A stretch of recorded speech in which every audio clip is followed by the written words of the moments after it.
3 రోజుల వ్యవధిలో 3 నౌకలపై దాడులు. ఆ 3 నౌకల్లోనూ అత్యధికంగా ఉన్న సిబ్బంది భారతీయులే. వారిలో 3 మరణించారు. ఈ దాడులు చేసింది హౌతీ రెబల్స్ లేక ఇరాన్ సైన్యమో కాదు. భారత్ను బెస్ట్ ఫ్రెండ్గా చెప్పుకునే అగ్రరాజ్యం తమ మాట వినలేదని ఆరోపిస్తూ అమెరికా సెంట్రల్ కమాండ్ ఈ దాడులు చేసింది. ఇక్కడే ఇండియా యాక్షన్ మోడ్లోకి వెళ్ళింది. అమెరికా టాప్ దౌత్యవేత్తను పిలిపించి సీరియస్ వార్నింగ్ ఇచ్చింది. అంతేకాదు, ఐక్యరాజ్య సమితిలోనూ ఆ దేశ తీరును తీవ్రంగా ఎండగట్టింది. ఈ పరిణామాలు భారత్ అమెరికా మధ్య దౌత్య చిచ్చుకు దారితీశాయి. ఇంతకు ఓమన్ తీరంలో అసలేం జరుగుతోంది? భారతీయులు ఉన్న వాణిజ్య నౌకలను అమెరికా ఎందుకు టార్గెట్ చేసింది? ఈ మొత్తం వ్యవహారంలో భారత్ నెక్స్ట్ యాక్షన్ ఎలా ఉండబోతుంది? ఇండియన్ వార్షిప్స్ను రంగంలోకి దించాల్సిన టైం వచ్చిందా? Let's watch. ఓమన్ తీరంలో టెన్షన్, ఇండియా అమెరికా దౌత్య వివాదం. భారతీయులు ఉన్న నౌకలపై ఎందుకు దాడి చేస్తున్నారు? ఇండియన్ వార్షిప్స్ రంగంలోకి దిగాల్సిన టైం వచ్చిందా? భారత్ అమెరికా మధ్య దౌత్య వివాదానికి దారితీసిన దాడి ఇది. హార్ముజ్ జలసంధి సమీపంలో ఒమన్కు చెందిన సోహార్ ఓడరేవుకు ఈశాన్యంగా దాదాపు 20 నాటికల్ మైళ్ల దూరంలో ప్రయాణిస్తున్న సెట్టెబెల్లో అనే చమురు ట్యాంకర్పై అమెరికా దళాలు క్షిపణి దాడికి పాల్పడ్డాయి. పలావు పతాకంతో ప్రయాణిస్తున్న ఈ నౌకలో మొత్తం 28 మంది సిబ్బంది ఉండగా అందులో 24 మంది భారత పౌరులే. అమెరికా సెంట్రల్ కమాండ్ ఈ దాడికి సంబంధించిన వివరాలు అధికారికంగా ప్రకటించింది. సముద్ర దిగ్బంధన నిబంధనల్ని సదన నౌక ఉల్లంఘించిందని తన ప్రకటనలో ఆరోపించింది. అమెరికా దళాలు పదే హెచ్చరించినా నౌక సిబ్బంది స్పందించకపోవడంతో యుఎస్ యుద్ధ విమానం ఖచ్చితమైన లక్ష్యంతో ఆ నౌక ఇంజిన్ రూమ్ లోకి క్షిపణుల్ని వదిలిందని చెప్పింది.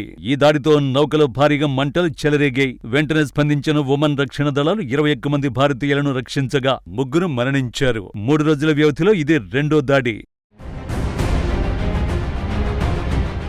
సెట్టెబెల్లో ఘటనకు సరిగ్గా 2 రోజుల ముందు మ్యారివెక్స్ అనే పలావు పథకంతో ప్రయాణిస్తున్న ట్యాంకర్పై దాడి జరిగింది. మ్యారివెక్స్ నౌకపై దాడి చేసింది తామేనని అమెరికా అంగీకరించింది.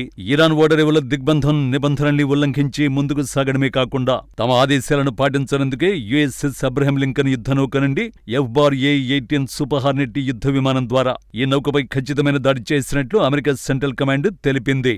ఈ దాడి తర్వాత ఒమన్ అధికారులు హెలికాప్టర్ల ద్వారా నౌకలని 24 మంది భారత సిబ్బందిని రక్షించారు. ఫిబ్రవరి 28న యుద్ధం ప్రారంభమైన తర్వాత ప్రపంచంలోనే అత్యంత కీలకమైన చమురు రవాణా మార్గమైన స్ట్రైట్ ఆఫ్ హార్ముజ్ ద్వారా నౌకల రాకపోకలను ఇరాన్ నిలిపేసింది. దీనికి ప్రతిచర్యగా అమెరికా ఏప్రిల్ నుండి ఇరాన్ నౌకాయానంపై కఠినమైన ఆంక్షలు దిగ్బంధాన్ని విధిస్తోంది. ఈ క్రమంలోనే నౌకలపై దాడులకు పాల్పడుతోంది. కానీ ఈ యుద్ధంతో ఏ సంబంధం లేని నౌకలను టార్గెట్ చేయడం భారత ఆగ్రహానికి కారణమైంది. 3 భారతీయులు గల్లంతైనట్టు నిర్ధారణ అయిన వెంటనే అమెరికా దౌత్యవేత్తను పిలిపించింది ఢిల్లీ. భారత సిబ్బంది ఉన్న నౌకలపై దాడి వ్యవహారం అంతర్జాతీయంగా తీవ్ర సంచలనం రేకెత్తిస్తోంది. ఈ ఉదంతంపై ఢిల్లీ దౌత్య వర్గాల్లో పెను కలకలం మొదలైంది. ఈ ఘటనపై భారత విదేశాంగ శాఖ అత్యంత తీవ్రంగా స్పందించింది. దాడి జరిగిన కొన్ని గంటల్లోనే ఢిల్లీలోని అమెరికా టాప్ దౌత్యవేత్త చార్జ్ d'affaires జేసన్ మీక్స్ ని సౌత్ బ్లాక్ కు పిలిపించి మరీ డిమార్చ్ అంటే తీవ్ర నిరసన పత్రం అందజేసింది. భారత విదేశాంగ శాఖ అదనపు కార్యదర్శి నాగరాజు నాయుడు అమెరికా ప్రతినిధికి భారత ఆగ్రహాన్ని, ఆందోళనను ప్రత్యక్షంగా తెలియజేశారు. అంతర్జాతీయ జలమార్గాల్లో వాణిజ్య నౌకలు పౌర మౌలిక సదుపాయాలను లక్ష్యంగా చేసుకోవడం తక్షణమే ఆగాలని, మిడిల్ ఈస్ట్ ఘర్షణల వల్ల పౌరుల ప్రాణాలకు ముప్పు రావడం తీవ్ర ఆందోళనకరమని భారత విదేశాంగ శాఖ అధికారిక ప్రకటనలో తెలిపింది. అంతర్జాతీయ చట్టాలకు లోబడి ఉచిత నిరంతర నౌకాయానాన్ని పునరుద్ధరించాలని డిమాండ్ చేసింది. కానీ ఈ వ్యవహారం ఇంత సింపుల్ గా ముగియడం సాధ్యం కాదు. ఎందుకంటే అమెరికా, ఇరాన్లో ఏ ఒక్క దేశం వెనక్కి తగ్గడానికి సిద్ధంగా లేదు. కాబట్టి భారత్ కూడా వ్యూహాలు మార్చాల్సిన అవసరం ఉంది. మరి భారతీయులను కాపాడుకోవడానికి మోదీ సర్కార్ ఎలా ముందుకెళ్లబోతోంది? భారత్కు అమెరికాతో వ్యూహాత్మక భాగస్వామ్యం ఉంది. అదే సమయంలో ఇరాన్తో చాబహార్ పోర్టు వంటి కీలక ప్రాజెక్టులు చారిత్రక బంధం ఉన్నాయి. ఇప్పుడు అమెరికా దళాలను నేరుగా భారత సిబ్బంది ఉన్న నౌకపై దాడి చేయడంతో భారత్ కఠినంగా వ్యవహరించక తప్పలేదు. అయితే అమెరికాతో సంబంధాలు పూర్తిగా దెబ్బతినకుండానే తన పౌరుల రక్షణ కోసం గట్టిగా నిలబడాలనే సందేశాన్ని ఢిల్లీ స్పష్టం చేసింది. ఇకపై ఇరుపక్షాలు దౌత్య చర్చల ద్వారా ఉద్రిక్తతలు తగ్గించుకోవాలని భారత్ గట్టిగా ఒత్తిడి తీసుకురానుంది. అందులో భాగంగానే అమెరికా రాయబారికి నిరసన తెలియచేశారు. అలాగే అంతర్జాతీయ సముద్రయాన సంస్థ వంటి వేదికలపై పౌర నౌకల రక్షణ, అంతర్జాతీయ చట్టాల అమలుపై భారత్ గళం విప్పనుంది.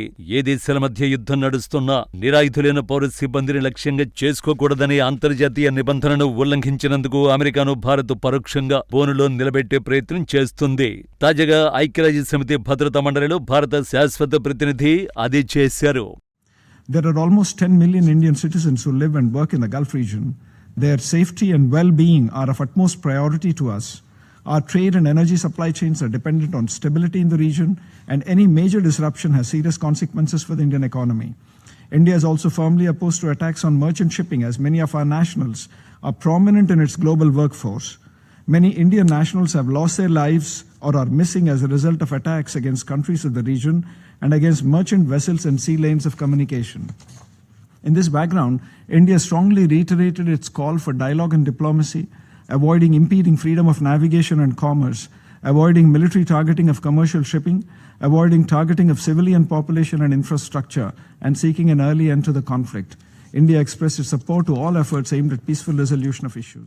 యుద్ధాలు, సముద్ర దిగ్బంధనాలతో ఏమాత్రం సంబంధం లేని వాణిజ్య నౌకల్ని నిరాయుధులైన పౌర సిబ్బందిని లక్ష్యంగా చేసుకోవడం అంతర్జాతీయ చట్టాలకు పూర్తి విరుద్ధమని ఐక్యరాజ్య సమితిలో భారత ప్రతినిధి స్పష్టం చేశారు.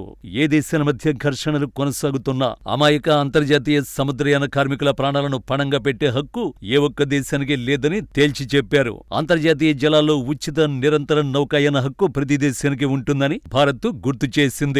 ఒక దేశం విధించిన ఆంక్షలు లేదా బ్లాకేడ్ ను సాగుగా చూపిస్తూ పౌర నౌకలపై క్షిపణి దాడులు చేయడం ద్వారా అంతర్జాతీయ సముద్ర చట్టాలను అగౌరవపరిచారని మండిపడింది.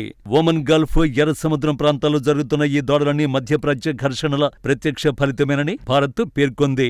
ఈ ఉద్రిక్తతలు ఇలాగే కొనసాగితే ప్రపంచ దేశాల ఆర్థిక వ్యవస్థలు దెబ్బతింటాయని హెచ్చరించింది.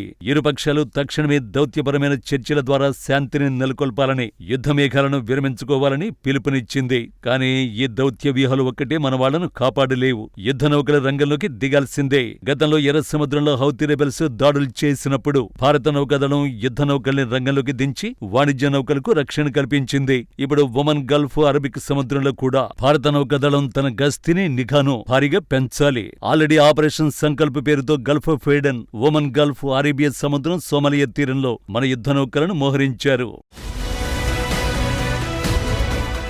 బాబెల్ మందేబ్ జలసంధి గుండా ఎర్ర సముద్రంలోకి వెళ్లే వాణిజ్య నౌకలపై హౌతీ తిరుగుబాటుదారులు దాడులు చేస్తున్న నేపథ్యంలో ఈ ప్రాంతం అత్యంత ఉద్రిక్తంగా మారింది.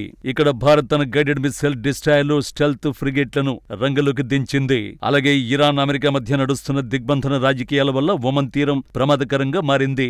ఒమన్ తీరానికి సమీపంలో అంతర్జాతీయ నౌకాయాన మార్గాల్లో భారత యుద్ధ నౌకలు నిరంతరం పహరా కాస్తున్నాయి. భారత పశ్చిమ తీరానికి సమీపంలో కూడా డ్రోన్ దాడులు జరగడంతో భారత్ తన ప్రత్యేక రక్షణ వలయాన్ని అరేబియా సముద్రం మధ్య భాగానికి విస్తరించింది. ఐఎన్ఎస్ కోల్కతా, ఐఎన్ఎస్ కొచ్చి, ఐఎన్ఎస్ చెన్నై వంటి శక్తివంతమైన యుద్ధ నౌకలను ఇక్కడ మోహరించారు. మధ్యప్రాచ్య ఉద్రిక్తతల అదను చూసుకుని సోమాలియా సముద్రపు దొంగలు మళ్లీ వాణిజ్య నౌకల్ని హైజాక్ చేయడానికి ప్రయత్నిస్తున్నారు. ఈ క్రమంలోనే సోమాలియా తూర్పు తీరంలో భారత నేవీ తన యుద్ధ నౌకలతో పాటు మార్కోస్ ప్రత్యేక బలగాలను మోహరించింది. ఇటీవలే లీలా నార్ఫోక్ అనే నౌకను హైజాక్ చేయకుండా ఈ బలగాలే కాపాడే.